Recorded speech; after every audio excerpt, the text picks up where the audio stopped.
샬롬, 일론 머스크 24번째.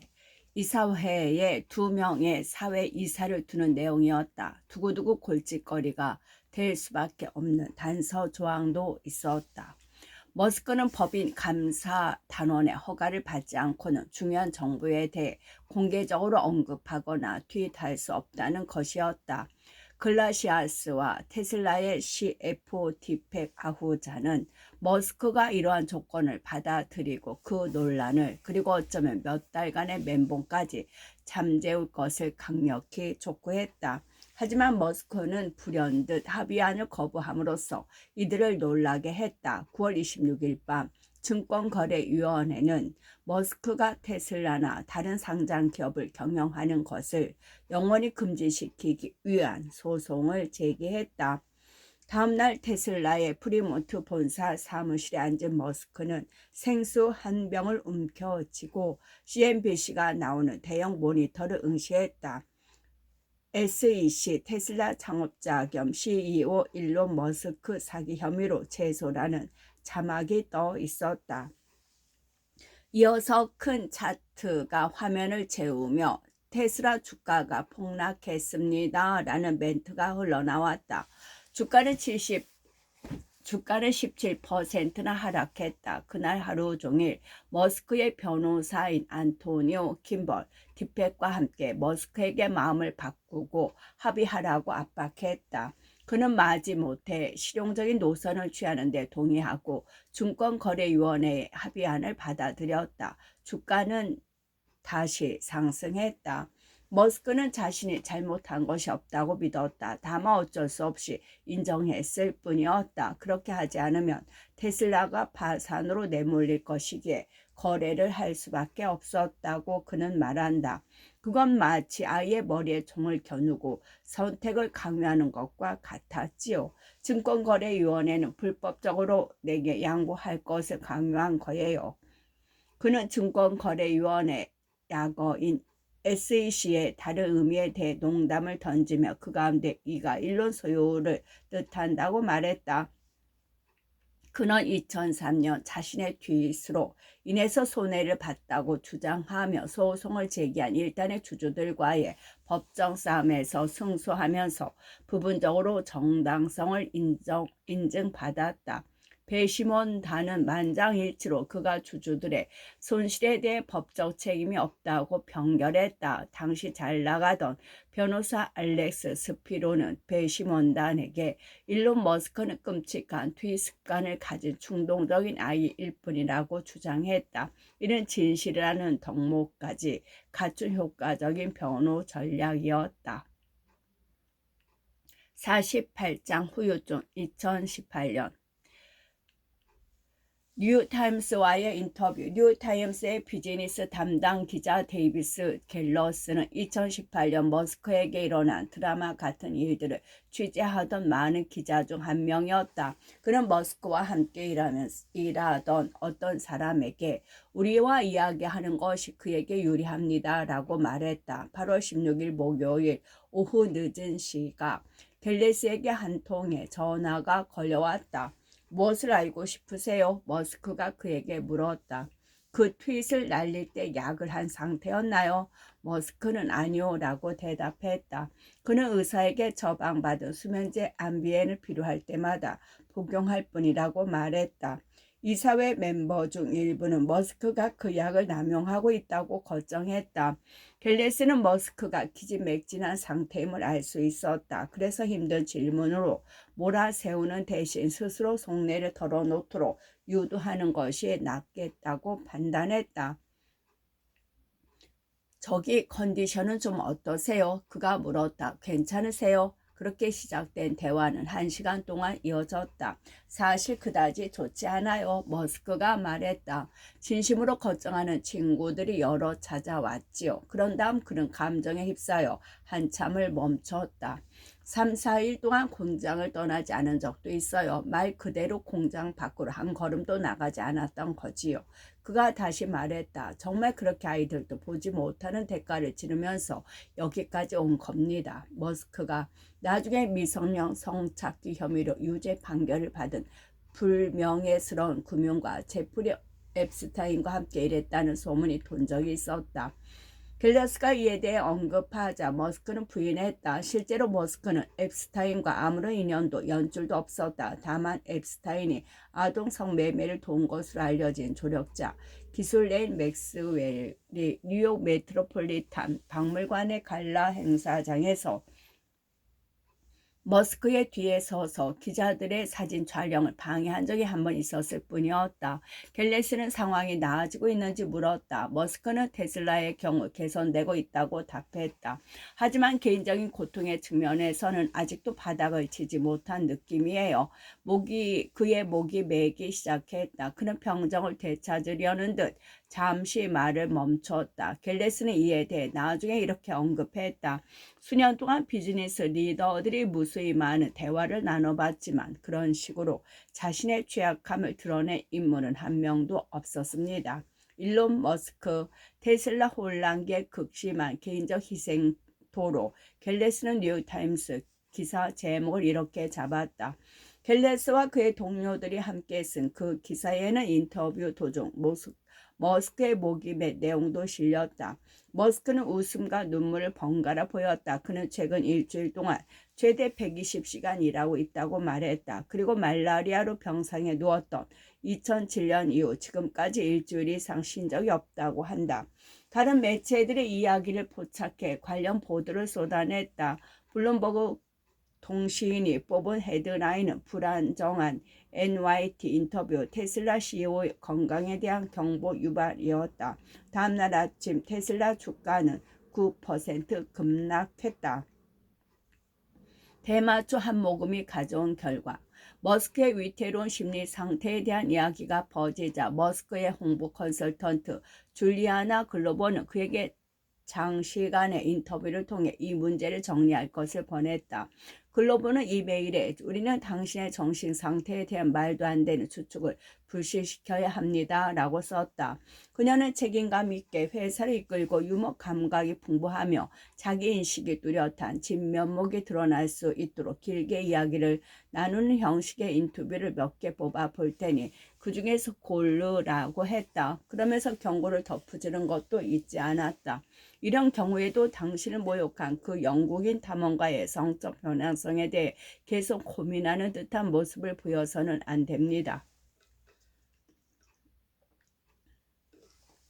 제 정수인이 아닌 것 같다는 세간의 의혹을 잠재우기 위해 머스크가 선택한 매체는 풍부한 지식과 예리한 재치를 자랑하는 비평가 겸 코미디언 조 로건이 진행하는 비디오 스트리밍 팟캐스트였다. 얼티밋 파이팅 챔피언십의 독특한 해설자로서 유명한 조 로건은 너무 적절하게도 게스트들과 쥐레밭을 헤쳐나가며 정치적 올바름을 무시하고 논란을 유도하는 것을 좋아하는 인물이었다. 로건은 종종 게스트가 무슨 말이든 하고 싶은 대로 짓거리게 내버려 두며 2시간 30분 넘게 진행하는데 머스크를 게스트로 맞이했을 때도 마찬가지였다. 머스크는 터널을 건설할 때 뱀 모양의 외 골격을 만드는 방법을 설명했고 인공지능의 위협과 인간을 향한 로봇의 복수 가능성, 뉴럴링크가 인간의 마음과 기계 사이에 직접적인 고대 연폭 연결을 창출하는 방법 등을 신중하게 수고했다. 그리고 둘은 인류가 고차원의 외계 지능에 의해 고안된 모종의 비디오 게임 시뮬레이션에서 자신도 모르게 아바타 역할을 수행하고 있을 가능성을 놓고 토론을 벌이기도 했다. 이런 식의 반추가 기관 투자자들에게 그가 기본 현실을 확고하게 파악하고 있음을 납득시키는 완벽한 방법은 아니었을지 모르지만 적어도 이 인터뷰가 해가 될 것으로는 보이지 않았다. 그런데 그때 로건이 담배 종이에 미리 하나를 말한 후 큼지막한 대마초 한 대에 불을 붙여 머스크에게 한 모금 피울 것을 권했다. 주주들 때문에 안 되겠죠. 로건이 머스크에게 출구를 열어주었다. 아니, 합법적인 건 맞죠. 머스크가 말했다. 그들이 있는 곳은 캘리포니아였다. 완전히 합법적입니다. 로건이 말하며 마리화나 담배를 건네자 머스크는 머뭇거리며 장난스럽게 한 모금 들이마셨다. 잠시 후 문명의 발전에서 천재가 수행하는 역할에 대해 대화를 나누던 머스크가 고개를 돌려 휴대전화를 들여다보았다. 여자친구가 문자 메시지를 보낸 건가요? 로건이 물었다. 머스크는 고개를 저었다. 친구들로부터 대체 지금 뭐 하는 거냐? 대한매추 피우는 거냐? 라는 문자 메시지가 날아들고 있네요. 다음날 웨스트리트 저널 일면은 그때까지 나온 그 어떤 신문과도 많이 달라 보였다.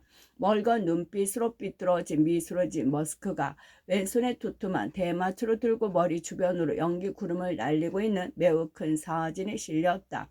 탐 히킨스 기자는 이렇게 썼다. 테슬라의 주가는 자사 임원들이 연이어 퇴진하고 CEO 일론 머스크가 웨스트리트 인터뷰 도중 마리화나를 피우는 것처럼 보인 가운데 금요일을 맞아 연중 최저치로 떨어졌다.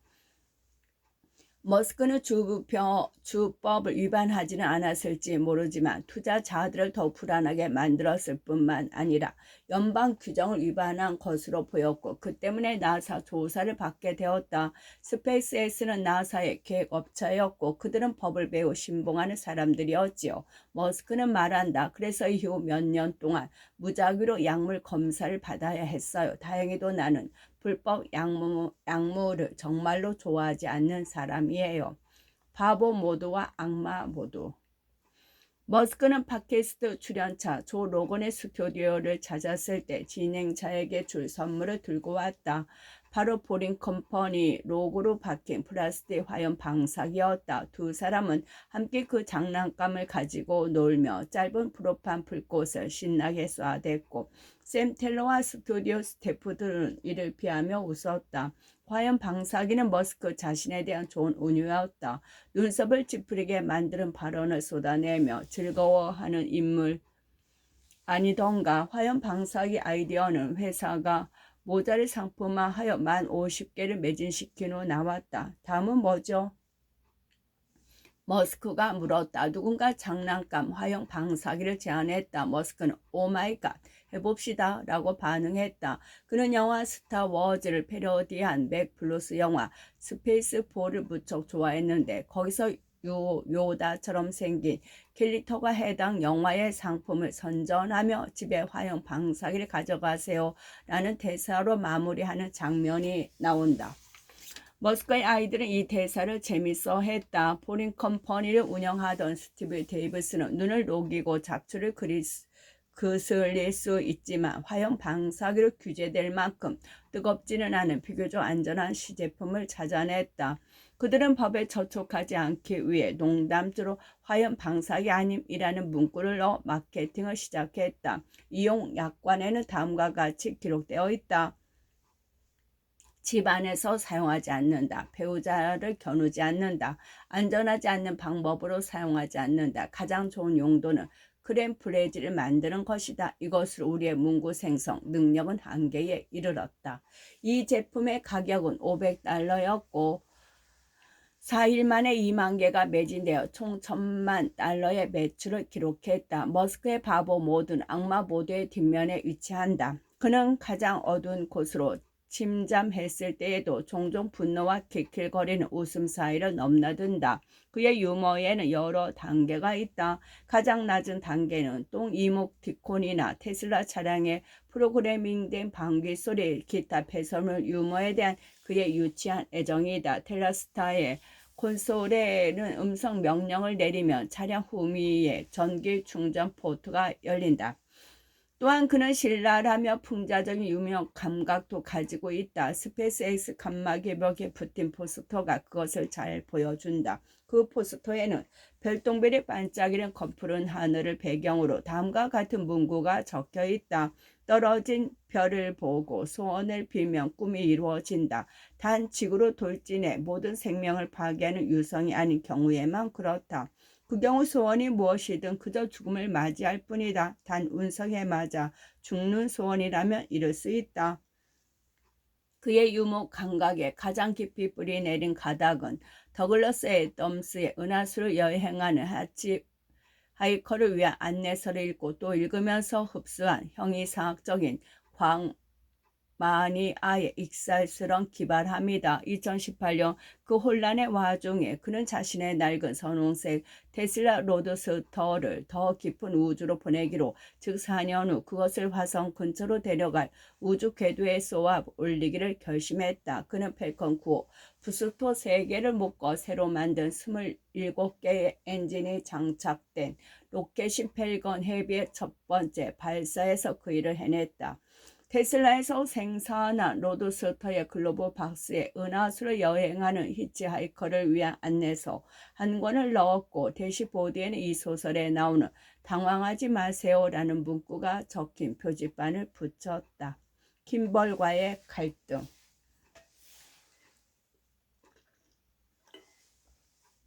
거칠게 자랐던 어린 시절과 집투의 파트너 시절, 일론과 킴버는 종종 격렬하게 싸웠다. 하지만 그 모든 우여곡절 와중에도 킴버는 일론의 가장 가까운 동지였으며, 불편한 진실을 직언하면서도 그를 이해하고 그의 곁을 지켜주는 형제였다. 7월에 안토니오 그라시아스가 신혼여행 중이던 그를 소환한 후 킴버는 콜로라도에서 출범시켜 놓은 자신의 농장 직송 레스토랑 체인 사업을 제쳐둔 채 거의 풀타임으로 테슬라에서 일했다. 증권거래위원회의 갈등으로 위기에 처했을 당시 그는 가장 크게 목소리를 높여 일론에게 합의안을 수용할 것을 촉구했다. 그리고 이사회 일각에서 자신을 몰아낼 음모를 꾸미고 있을지도 모른다는 일론의 걱정스러운 연락을 받았을 때에는 즉시 로스앤젤레스로 날아와 형의 곁을 지켰다. 과제에서 펠컨의 발사가 실패로 돌아간 이후에 그랬고, 다른 몇몇 경우에도 그랬던 것처럼 일론의 집에서 긴장감 넘치는 회의가 진행되던 그 토요일, 킴벌은 그곳에 모인 사람들을 위해 요리를 해주며 긴장을 풀도록 도왔다. 이번에 그가 준비한 것은 완두콩과 감자, 양파, 게서로를 곁들인 연어 요리였다. 하지만 킴벌은 형에 대한 불만이 쌓여가고 있었고, 특히 증권거래위원회와 합의하도록 설득할 때 외부인들까지 동원했어야 했다는 사실이 못내 서운했다. 10월에 킴벌은 한계에 다다랐다. 그의 레스토랑 그룹이 재정적으로 어려움을 겪고 있었기에 그가 자금 조달에 나서지 않을 수 없었다. 그래서 형에게 전화를 걸어 사업자금 조달을 도와줘라고 말했지요. 자금 조달 라운드는 약 4천만 달러를 목표로 진행할 예정이었고, 킴벌은 일론에게 1천만 달러를 대부 형식으로 지원해 달라고 부탁했다. 일론은 처음에 동의했다. 일기장에 일론에 대한 무조건적인 사랑이라고 적었던 기억이 납니다. 킴벌의 말이다. 하지만 킴벌이 돈을 송금받기 위해 연락했을 때 일론은 마음이 바뀐 상태였다. 일론의 개인 재무관리자인 제러드 바벨이 수치를 검토한 후 킴벌의 비즈니스가 계속 가능하지 않다고 조언했기 때문이다. 그 레스토랑에 투자하면 돈을 하수구에 흘러보내는 것과 마찬가지였습니다. 버첼이 내게 한 말이다. 그리하여 일론은 킴벌에게 나쁜 소식을 전했다. 재무관리자를 시켜 알아보니까 레스토랑이 버텨나가기 어려운 상황이던데 폐업하는 게 나을 것 같다. 방금 뭐라고 했어? 킴벌이 소리쳤다. 그는 일론에게 테슬라의 재정이 어려웠을 때 자신이 곁에서 일하며 자금을 지원했다는 사실을 격렬하게 상기시켰다. 킴벌은 말했다. 그때 테슬라의 재정도 마찬가지였어. 전문가가 살펴봤다면 마땅히 죽여야 할 회사였다고. 그러니까 그런 식으로 풀어서는 안 될 문제라고. 결국 일론은 물러섰다. 나는 기본적으로 강압적으로 나갔고, 그는 결국 500만 달러를 투자하기로 했지요. 레스토랑은 살아남았다. 하지만 그럼에도 이 사건으로 인해 둘 사이에는 지우기 힘든 금이 생겼다. 나는 형에게 정말 화가 나서 이후로 말을 걸지 않았어요. 킴벌은 말한다. 형을 잃은 것 같은 기분이었어요. 테슬라에서 그렇게 힘겹게 버티다 보니 형이 달라진 것 같았어요. 그래서 형과는 끝났어 라는 생각이 들었던 거지요. 6주간의 침묵 끝에 킴벌은 불화를 해소하기 위해 손을 내밀었다. 형을 잃고 싶지 않았기에 다시 일론의 동생으로 돌아가기로 결심했지요. 그는 말한다. 사실 형이 보고 싶었어요. 그래서 일론에게 연락했을 때 그가 어떤 반응을 보였는지 내가 물었다. 아무 일도 없었다는 듯이 반응했어요. 형은 그런 사람이에요. 스트로벨과의 이별, 놀랄 것도 없이 머스크의 최고 경영진 중 상당수가 2018년 생산 지옥과 뒷이유 혼란을 견디지 못하고 회사를 떠났다. 테슬라의 영업과 마케팅을 총괄하는 사장이었던 존 맥닐은 머스크가 회의실 바닥에 누워 있을 때를 포함해 정신적 고통을 겪는 동안 그를 돕는 역할을 했다. 나로서는 갈수록 너무 진이 빠지는 일이 되었습니다. 맥닐의 말이다. 그는 2018년 1월 머스크를 찾아가 심리학적인 도움을 받으라고 촉구하며 퇴사 의사를 밝혔다. 당신을 사랑하지만 더는 이 일을 할 수 없어요. 엔지니어링 부분 수석 부사장이었던 더그 필드는 테슬라의 차세대 CEO로 고려되던 인물이었다. 그러나 머스크는 생산 지옥이 시작될 무렵 그에 대한 신뢰를 잃고 제조를 총괄하던 그의 역할을 박탈했다. 그는 애플로 떠난 후 다시 포드로 자리를 옮겼다. 상징적으로든 정서적으로든 가장 중요한 결별은 2003년 저녁 식사에서 리튬이온 배터리를 전기 자동차에 쓸 수 있다고 적극 추천한 이후 16년 동안 머스크 곁을 지켰던 쾌활한 성격의 공동 창업자 JB 스트로벨의 퇴사였다. 2018년 말 스트로벨은 15년 만에 처음으로 진정한 의미의 긴 휴가를 떠났다. 내 개인적인 행복 지수가 낮았고 계속 하락하는 추세였어요. 그의 말이다. 그는 당시 리튬온 자동차 배터리의 재활용을 목표로 독자적으로 창업한 레드워드 머티리어즈라는 부업 성격의 사업에서 훨씬 더 많은 즐거움을 얻고 있었다. 또 다른 요인은 머스크의 그 당시 심리 상태였다. 머스크는 실로 고군분투하고 있었고 그 때문에 평소보다 조금 더 경박하고 변덕스러운 형태를 보였어요. 스트로벨은 말한다. 나는 안타까운 생각이 들어 친구로서 그를 도우려고 노력했지만 별다른 도움이 되지 못했지요. 머스크는 대개 사람들이 떠나는 것을 감상적으로 받아들이지 않는다. 오히려 신선한 피를 좋아하는 터라 나쁘지 않은 변화로 받아들이는 경우가 많다. 그는 스스로 배부른 태만이라 일컫는 현상에 더 신경을 쓴다. 회사에서 오랫동안 일해서 돈도 충분하고 별장도 몇 채 갖춘 탓에 더 이상 공장 현장에서 밤새 일하는 등 열정을 불사를 마음에 들지 않는 경우를 말하는 것이다. 하지만 스트로벨의 경우 머스크는 직업적 신뢰뿐만 아니라 개인적인 애정도 느끼고 있었다. 일론이 내가 떠나는 것을 싫어하는 태도를 보여 조금 놀랐지요. 스트로벨의 회상이다. 2019년 초 두 사람은 여러 차례 대화를 나눴고 스트로벨은 머스크의 복잡한 감정 기복을 경험할 수 있었다. 머스크는 대개 경고 없이 매우 감정적이고 인간적인 모습에 말 그대로 그런 모습을 조금도 찾아볼 수 없는 상태로 변할 수 있지요. 스트로벨은 말한다. 때때로 그는 애정과 배려심이 흘러 넘치는 모습을 보여요. 충격적일 정도로 그러는데 그러면 세상에 그래, 우리는 함께 그 엄청난 고난을 겪으며 깊은 유대감을 다져온 사랑하는 친구 사이야 라는 생각이 들 수밖에 없죠. 하지만 그 순간 거기에 투기의 멍한 눈빛이 뒤섞이면서 마치 그가 나를 꿰뚫어 보고 있는 것처럼 느껴지고 감정은 전혀 감지되지 않는 겁니다. 결국 두 사람은 2019년 6월 펠로알토 인근 컴퓨터 역사 박물관에서 열리는 테슬라의 연례 종회에서 스트로벨의 퇴진을 발표하기로 계획을 세웠다. 장소가 장소인 만큼 16년 전에 꿈에서부터 전기 자동차 시대에 이제 수익성까지 갖춘 선구자가 되기까지 테슬라의 역사를 되돌아볼 수 있는 좋은 기회가 될 터였다. 그런 다음 스트로벨의 후임자로 입사 12년 경력의 베테랑 루루 베르글리를 소개하기로 했다. 스트로벨과 베그릴로는 흐느적거리듯 움직이는 몸짓으로 부끄럼 타는 태도까지 닮은 면이 많았고 서로에 대한 애정도 깊었다. 행사 직전 대기실에서 머스크는 스트로벨의 퇴사를 발표하는 것에 대해 다시 한번 생각했다. 느낌이 좋지 않아요? 그가 말했다. 오늘은 하지 말아야 할 것 같아요. 스트로벨은 은근히 안도했다.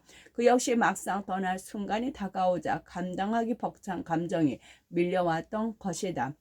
머스크는 프레젠테이션의 첫 부분을 혼자 진행했다. 그는 정말 대단한 1년이었습니다. 라고 말문을 열었다. 여러 측면에서 사실을 제대로 직시한 표현이었다. 모델 3는 이제 고급 승용차 부분에서 모든 경쟁 모델, 가솔린차든 전기차들보다 더 많이 팔리고 있었으며 매출 면에서도 미국 내 모든 자동차 중 1위를 기록하고 있었다.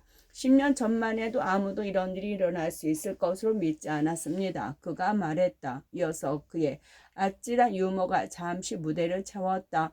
그는 테슬라 운전자가 버튼을 누르며 조수석에서 누군가 앉을 때 소리가 나도록 하는 소리에 대해 설명하며 낄낄거리기 시작했다.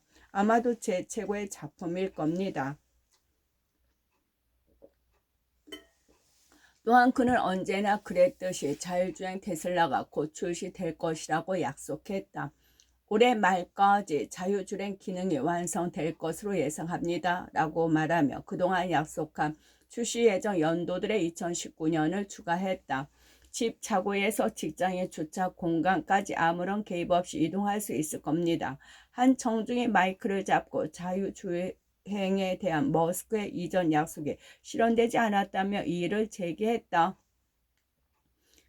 머스크는 질문자의 말이 옳다는 것을 알게 웃음부터 흘렸다. 네, 제가 때때로 시간 프레임에 대해 너무 낙관적이기도 합니다. 그가 말했다. 네, 여러분들 모두 이제 그 점을 아실 겁니다. 하지만 제가 낙관적이지 않다면 과연 일을 하고 있을까요? 세상에나 마상에나. 청중은 박수를 보냈다. 그들은 그 농담에 공감했다. 그가 스트로벨과 벨그리노를 무대로 초대하자 큰 환호성이 터져 나왔다. 테슬라 팬들 사이에서 그들을 사랑받는 스타였다. 벨그리노는 회사를 설립한 지 몇 년 되지 않아 우리 팀이 10명이 채 안 되는 아주 작은 팀이었을 때 합류했고 그 이후로 제가 회사에서 수행한 거의 모든 주요 이니셔티브에서 제 오른팔 역할을 훌륭히 수행했습니다. 스트로벨이 진심 어린 애정을 담아 말했다. 바로 그 시점에서 스트로벨이 은퇴를 발표한다는 것이 애초의 계획이었다. 대신 스트로벨과 머스크는 그간의 추억을 나누는 기회를 가졌다. 머스크는 말했다. 테슬라의 2003년 시절을 거슬러 올라가면 제이비와 제가 해놀드 로젠과 점심을 먹었던 때가 생각납니다. 그날 우리는 정말 유익한 대화를 나눴습니다. 사실 우리는 일이 어떻게 전개될지 정확하게 그려볼 순 없었습니다. 스트로벨이 덧붙였다. 저는 사실 실패할 확률이 높다고 생각했습니다. 2003년만 해도 사람들은 전기차라며 골프 카트나 떠올리며 모든 면에서 나쁜 가장 멍청한 물건이라고 생각하고 있었거든요. 머스크가 말했다. 하지만 우리는 해야 한다고 믿었습니다. 스트로벨이 덧붙였다. 몇 주 실적 발표 전화 회견에서 머스크는 스트로벨이 떠난다는 소식을 무심히 알렸다. 하지만 머스크는 스트로벨에 대한 존경심을 버리지 않았다. 2023년 그는 스트로벨을 테슬라 이사회 멤버로 초대했다. 49장 특이한 만남.